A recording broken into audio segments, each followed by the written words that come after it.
आज हम लोग पढ़ेंगे सुप्रभातम संस्कृत पाठमाला क्लास 8 का 16वां पाठ निर्दोषा रचना। इस पाठ में हम लोग इस पाठ का हिंदी अनुवाद और इसके अभ्यास प्रश्नों को हल करेंगे। तो चलिए शुरू करते हैं हम लोग अपना विषय।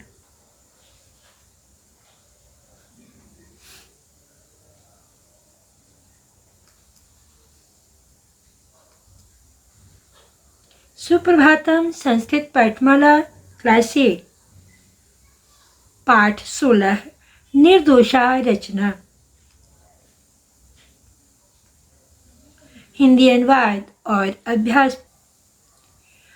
निर्दोषा रचना का अर्थ है निर्दोष रचना, दोष रहित रचना। यह एक कथा है और इस कथा के माध्यम से विशेषण और विशेष्य का ज्ञान दिया गया है। सबसे पहले हम लोग एक बार विशेषण समझ लेते हैं। वैसे शब्द जो संज्ञा अथवा सर्वनाम की विशेषता बताते हैं वे विशेषण है, और विशेषण जो हैं वो जिन शब्दों की विशेषता बताते हैं उसे विशेष्य कहते हैं। अब एक उदाहरण के द्वारा हम लोग देख लेते हैं। यहाँ पे पहली लाइन है आगमः अचलश्च द्वे मित्रे आस्ताम। यहाँ पे अगम और अचल ये संज्ञा शब्द हैं, और द्वे मित्रे यहाँ मित्रे शब्द की विशेषता बता रहा है। द्वे दो संख्यावाचक विशेषण है। तो इस प्रकार से ये विशेषण है द्वे, और मित्रे जो है विशेष्य है, यानी द्वे शब्द मित्रे की विशेषता बता रहा है। आगे अन्य उदाहरणों में मैं आपको इसको क्लियर कर दूंगी। तो चलिए हम लोग अपना पाठ शुरू करते हैं। आगम अचलश्च द्वे मित्रे आस्ताम। आगम और अचल दो मित्र थे। आगम स्वभावेन आस्तिकः ईश्वरस्य च परमो भक्तः आसीत्। आगम स्वभाव से आस्तिक यानी ईश्वर पर विश्वास करने वाला और ईश्वर का परम भक्त था। स प्रकृत्या सर्व रचना निर्दोषा मन्यते। वह कौन? आगमः सह प्रकृत्या वह प्रकृति की सर्व रचना निर्दोषा मन्यते सभी रचनाओं को निर्दोष यानी दोष रहित दोषहीन मानता था। परंतु अचलः दोषदर्शी आसीत्। लेकिन अचल जो था वो दोषदर्शी था। प्रत्येक वस्तु में उसे बुराई अवगुण दिखाई देता था। तस्य ईश्वरस्य प्रति श्रद्धा अपि न आसीत्। उसकी ईश्वर के प्रति श्रद्धा भी नहीं थी। तस्य ईश्वरं प्रति श्रद्धा अपि न आसीत्। उसकी ईश्वर के प्रति श्रद्धा भी नहीं थी। एकदा उभे मित्रे भ्रमणाय उद्यानम अगच्छताम। एक बार वे दोनों मित्र, वे दोनों मित्र, उभे का मतलब होता है दोनों। तो एकदा एक बार वे दोनों मित्र भ्रमणाय घूमने के लिए उद्यानम अगच्छताम उद्यान को गए।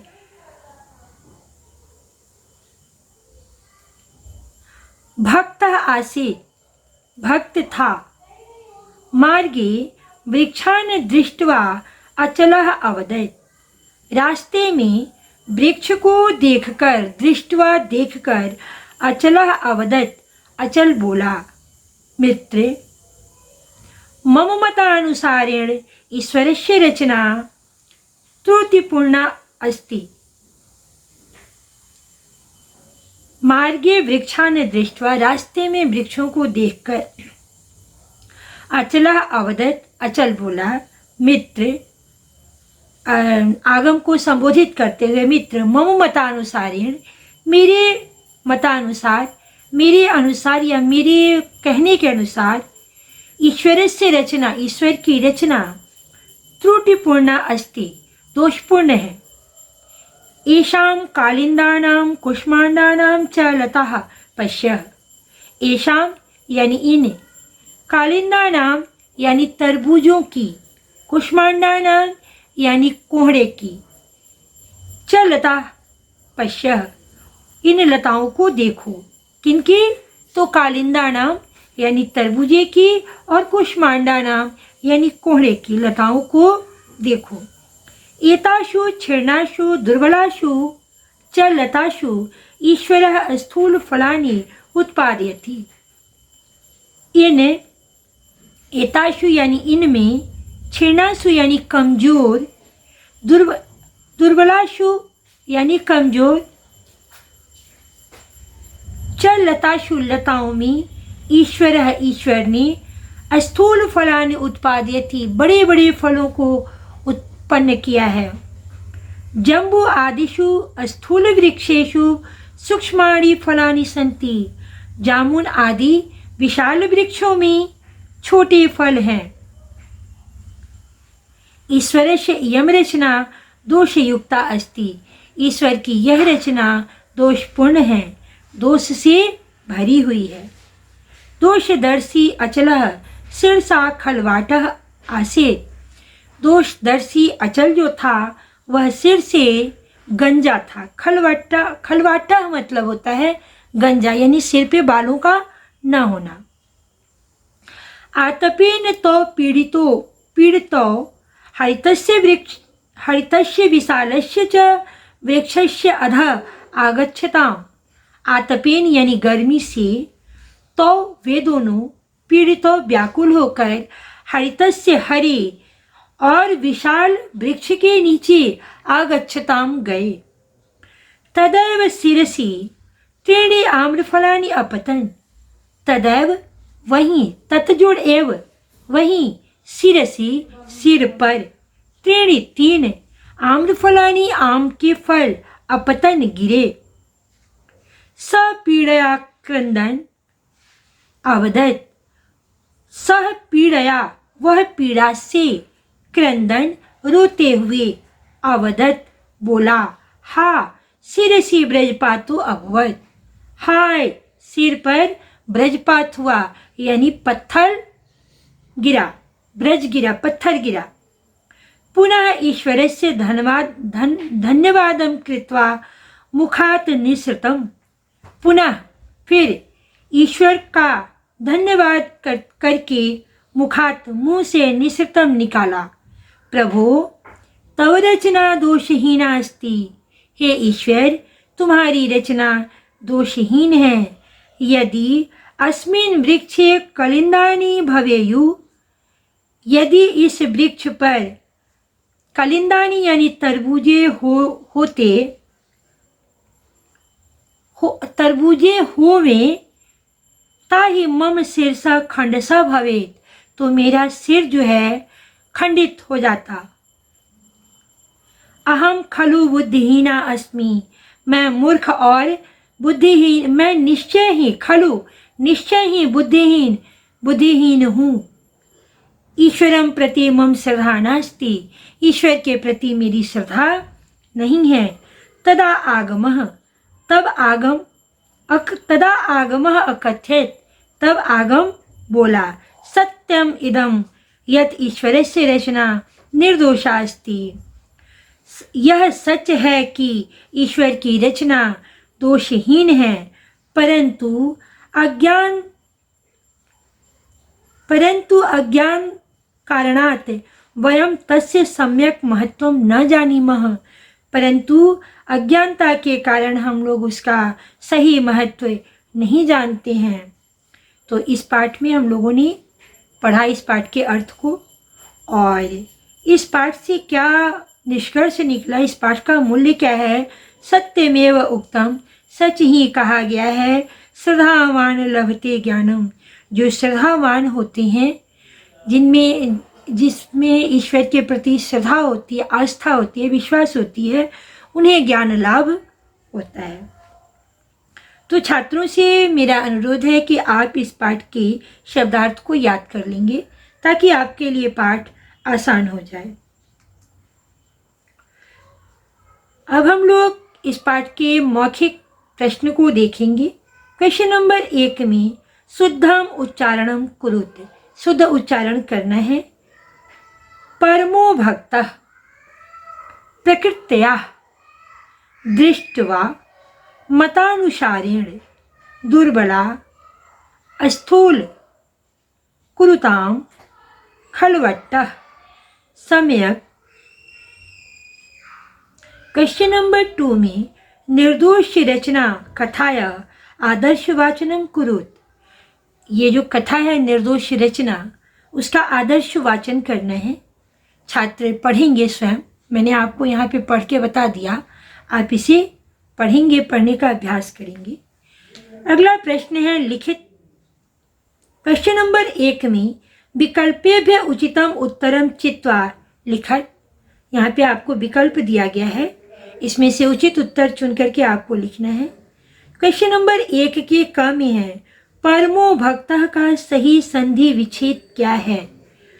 तो परमो भक्तः का पहला ऑप्शन है परमो जोड़ भक्तः, परमः जोड़ भक्तः, परम जोड़ भक्तः और परमस् जोड़ भक्तः।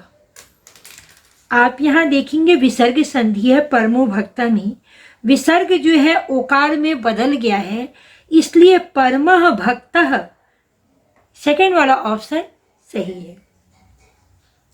ख में है छीर्णा लता में विशेषण पद है।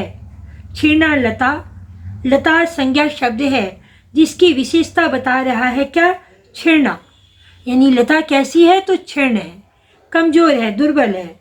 तो यहाँ पे ये आपका हो जाएगा कौन सा, तो थर्ड वाला ऑप्शन जो है सही हो जाएगा। ग में है ईश्वर की संपूर्ण रचना कैसी है। ईश्वर ने प्रकृति की जो रचना की है वो कैसी है, सदोष, दोष के साथ है, त्रुटिपूर्ण या उसमें कोई गलती है, या निर्दोष है, या अधूरी है। तो ईश्वर से संपूर्ण रचना कैसी है, ईश्वर की संपूर्ण रचना कैसी है, तो निर्दोष है। आपका थर्ड वाला ऑप्शन जो है सही हो जाएगा। क्वेश्चन नंबर 2 में मंजूषाया एक पदेन उत्तरत, मंजूषा से एक पद में उत्तर देना है। आपको यहाँ पे दिया गया है, इसमें से उचित उत्तर आपको चूज करके देना है। आगम अचलश्च के आस्ताम, आगम और अचल कौन थे, के आस्ताम, वे दोनों कौन थे, तो दोनों क्या थे, मित्र थे, यानी मित्रे। कह दोषदर्शी आसेत, कौन दोषदर्शी था, तो आपका होगा अचलः, अचल दोषदर्शी था। कुष्मांडानि फलानि वृक्षेषु भवन्ति लताशु व, कुष्मांडानि फलानि यानी कोहड़ा का फल जो होता है वृक्षों पर होता है या लताओं पर, तो आप इन दोनों में से कोई एक सही है। तो कोहड़ा जो है वो लताओं पर होता है, तो आपका होगा सही लताशु। जम्बू फलानि कीदृशानि सन्ति, जामुन के फल कैसे हैं, तो सूक्ष्मानि, छोटे हैं। ईश्वरस्य रचना कीदृशी अस्ति, ईश्वर की रचना कैसी है, कीदृशी अस्ति, तो ईश्वरस्य रचना निर्दोषा, निर्दोष है। आपका ये वाला ऑप्शन जो है सही हो जाएगा। क्वेश्चन नंबर 3 में पूर्ण वाक्य न उत्तरत, पूर्ण वाक्य में एक सेंटेंस में उत्तर देना है। द्वे मित्रे कुत्र अगच्छताम, दोनों मित्र कहाँ गए, कुत्र आपको यहाँ पे स्थान बताना है। तो द्वे मित्रे उद्यानम अगच्छताम, उद्यान को गए। अचला पीड़या पीड़या क्रंदन किम अवदत, अचल जो है पीड़ा से रोते हुए क्या बोला, किम अवदत, क्या बोला, तो अचलः पीड़या क्रंदन अवदत, प्रभु तो रचना दोषहीना, अस्ति। प्रभो तव रचना दोषहीना अस्ति। प्रभु तुम्हारी रचना जो है निर्दोष है, दोषहीन है। तो प्रभु तव रचना निर्दोषा अस्ति भी आप लिख सकते हैं, या दोषहीना अस्ति, दोषहीन है, ये भी लिख सकते हैं। तो मित्र तो कुत्र विश्रामम अकुरुताम, वे दोनों मित्र कहाँ विश्राम किए? तो हर्तस्य विशालस्य वृक्षस्य अधः विश्रामम अकुरुताम। तो हरितस्य विशालस्य, हरे और विशाल वृक्ष के नीचे विश्राम किए वे दोनों। तो हरितस्य विशालस्य वृक्षस्य अधः विश्रामम अकुरुताम। कस्य शिरसि ब्रजपातो अभवत्, किसके सिर पर ब्रजपात हुआ? तो आपका होगा यहाँ पे कस्य, किसके सिर पे? अचलस्य शिरसि, अचलस्य शिरसि ब्रजपातो अभवत्, अचल के सिर पर ब्रजपात हुआ। क्वेश्चन नंबर 4 में विशेषण विशेष्य पदानाम समुचित मेलनम क्रियताम, विशेषण और विशेष्य पद का सही मिलान करना है। आस्तिक, कौन आस्तिक था? किसका ईश्वर पर विश्वास था? आगमः, आगम का, आगम ईश्वर पर विश्वास करता था। दोषहीना, दोषहीना क्या थी? तो रचना। हरितस्य, हरे रंग का क्या था? वृक्षस्य। द्वे मित्रे सूक्ष्माणि फलानि। क्वेश्चन नंबर 5 में प्रश्न निर्माणम कुरुत, प्रश्न निर्माण करना है। द्वे मित्रे भ्रमणाय उद्यानम अगच्छताम, दो मित्र घूमने के लिए उद्यान को गए। अब उद्यानम में आप देख रहे हैं कि ये जो है आपका स्थान है, इसलिए यहाँ पे कुत्र शब्द का प्रयोग किया जाएगा। कहाँ गए? तो द्वे मित्रे भ्रमणाय कुत्र अगच्छताम, दोनों मित्र घूमने के लिए कहाँ गए? तो मार्गे वृक्षान अपश्यताम, उन दोनों ने रास्ते में वृक्षों को देखा। वृक्षान आप देखेंगे ये आपका पुल्लिंग, वृक्ष पुल्लिंग शब्द है और द्वितीय विभक्ति का बहुवचन है वृक्षान। वृक्षम, वृक्षो, वृक्षान। तो आप यहाँ देखेंगे कि होगा यहाँ पे कान। तो मार्गे कान अपश्यताम, प्रश्नवाचक शब्द, प्रश्नवाचक चिन्ह आप दीजिएगा क्वेश्चन के एंड में। तो मार्गे कान अपश्यताम। लता दुर्बला सन्ति, लता कमजोर थी। तो लता स्त्रीलिंग शब्द है बहुवचन का, तो आपको यहाँ पे किम का स्त्रीलिंग का बहुवचन यूज करना होगा। काहा, काह दुर्बला सन्ति, कौन कमजोर थी? स शिरसि खलवाट्टः अस्ति, वह सिर से गंजा था। तो वह सिर से गंजा था, यहाँ पे खलवट्टः में आपको प्रश्नवाचक शब्द का प्रयोग करना है और ये पुल्लिंग है। तो यहाँ पे होगा सह शिरसा कीदृशः अस्ति, वह सिर से कैसा था। क्वेश्चन नंबर 6 में पद परिचय परिचयम कुर्यात्, पद परिचय करें। तो सबसे पहले है प्रकृत्या। प्रकृत्या में मूल शब्द है प्रकृति, स्त्रीलिंग शब्द है, तृतीया विभक्ति है और एक वचन है। वृक्षान मूल शब्द वृक्ष है, पुल्लिंग शब्द है, द्वितीया विभक्ति है और बहुवचन है। आतपेन मूल शब्द आतप है और लिंग जो है आपका ये पुल्लिंग है और विभक्ति तृतीया है, एक वचन है। क्वेश्चन नंबर 7 में कथानक क्रमेण वाक्यानि पुनः लिखत, कथा के अनुसार आपको वाक्यों को लिखना है। तो जिस क्रम में कथा में घटना घटी है उस क्रम में आपको लिखना है। तो पहले हम लोग एक बार इन पंक्तियों को पढ़ लेते हैं। पहला है कि यदि अस्मिन् वृक्षे कालिंदानि भवेयुः, यदि इस वृक्ष पर तरबूजा होवे। दूसरा है वयम तस्य सम्यक महत्वम न जानीमः, हम लोग उसका सही महत्व नहीं जानते हैं। अहम बुद्धिहीनः अस्मि, मैं बुद्धिहीन हूँ। ईश्वरस्य रचना दोषयुक्ता नास्ति, ईश्वर की रचना दोषपूर्ण नहीं है। आगमः ईश्वरस्य परमो भक्ता आसीत्, आगम ईश्वर का परम भक्त था। अब हम इसे घटनाक्रम में सजाएंगे। तो सबसे पहला वाक्य होगा अंगा वाला, आगमः ईश्वरस्य परमो भक्तः आसीत्। क में लिखेंगे आगमः ईश्वरस्य परमो भक्तः आसीत्, आगम ईश्वर का परम भक्त था। उसके बाद है घ, ईश्वरस्य रचना दोषयुक्ता न अस्ति, ईश्वर की रचना दोषपूर्ण नहीं है। सेकंड वाली लाइन में लिखेंगे ईश्वरस्य रचना दोषयुक्ता न अस्ति, ईश्वर की रचना दोषयुक्त नहीं है।